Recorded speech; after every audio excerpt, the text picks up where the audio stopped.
سوال عبداللہ صاحب پشاور سے پوچھتے ہیں کہ بیٹی یا بہن کے لیے جہیز دینے کی شرعی حیثیت کیا ہے جی؟ اور یہ دوسرا بہت اہم مسئلہ ہے اور اس میں بھی تفصیل ہے۔ جہیز کی رسم یہ ہندوانہ رسم ہے، اسلام سے اس کا قطعاً کوئی تعلق نہیں ہے،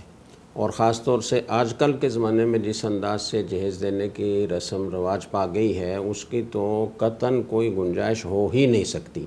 اس لیے کہ یہ کوئی ہدیہ تحفہ نہیں ہے بلکہ یہ ایک معاشرتی جبر ہے،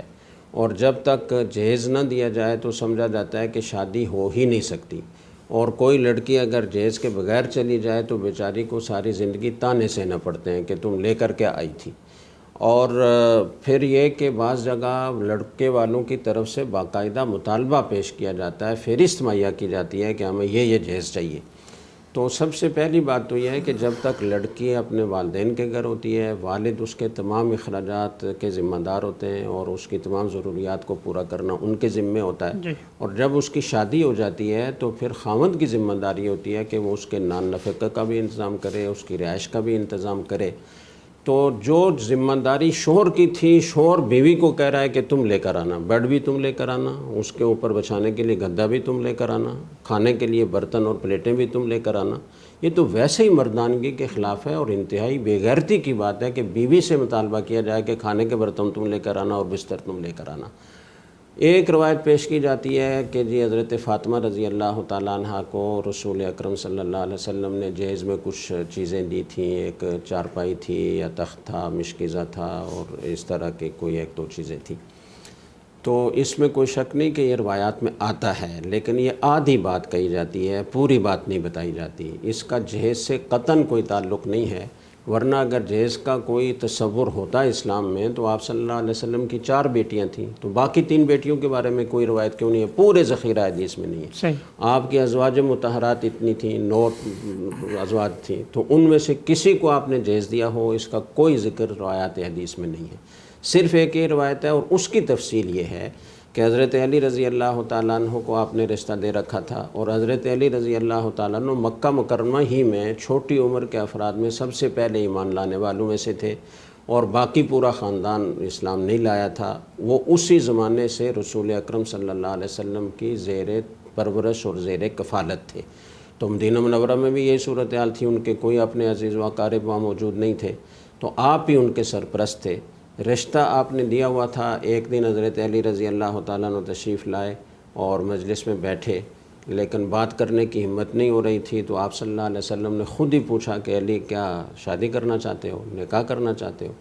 تو انہوں نے عرض کیا کہ ہاں یا رسول اللہ۔ تو آپ نے فرمایا کہ مہر میں دینے کے لیے تمہارے پاس کیا ہے؟ تو حضرت علی رضی اللہ تعالیٰ عنہ نے عرض کیا کہ یا رسول اللہ میرے پاس ایک گھوڑا ہے اور ایک زرہ ہے، اس کے علاوہ میرے پاس کچھ نہیں ہے۔ آپ نے فرمایا گھوڑا تو تمہیں کام آئے گا، زرہ لے کر آؤ۔ وہ زرہ لے کر آئے تو آپ نے ایک اور صحابی کو ساتھ کیا اور کہا کہ بازار میں اس کو بیچ کر پیسے لے کر آئیں۔ وہ بازار میں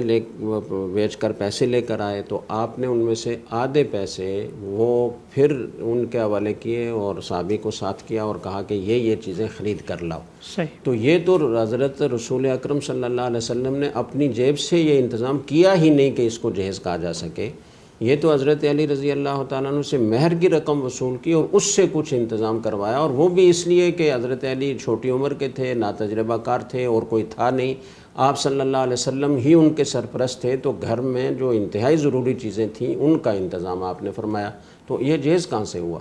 اس لیے کوئی جہیز میں آج کے نوجوانوں سے یہ کہوں گا کہ جن کی شادی ہونے والی ہے یا مستقبل میں ہوگی، وہ آج سے یہ عزم کر لیں کہ ہم اس لعنت کو اس معاشرے سے ختم کریں گے، اور شرط لگائیں کہ ہم جہیز قبول نہیں کریں گے تاکہ یہ رسم ختم ہو۔ آج غریب اور متوسط طبقے کے لیے اپنی بیٹی بہن کی شادی کرنا ایک بہت بڑا وبال بن چکا ہے، اور بعض لڑکیاں وہ 40 سال کی عمر کی اس لیے بیٹھی ہوئی ہیں کہ ان کے والدین کے پاس، ان کے سرپرستوں کے پاس جہیز میں دینے کے لیے اتنا لمبا چوڑا سامان نہیں ہے۔ تو یہ ظلم ہے اور ظلم کی انتہا ہے۔ اس لعنت کو معاشرے سے ختم کرنا یہ ہم سب کی ذمہ داری ہے، اور نوجوان اگر عزم کر لیں کہ ہم رشتہ اسی شرط پر کریں گے کہ وہ جہیز لے کر نہیں آئے گی، اور اپنے گھر میں ماحول بنائیں کہ کوئی خبردار اس کو تانا دے کبھی زندگی بھر کے تم لے کر کے آئی تھی،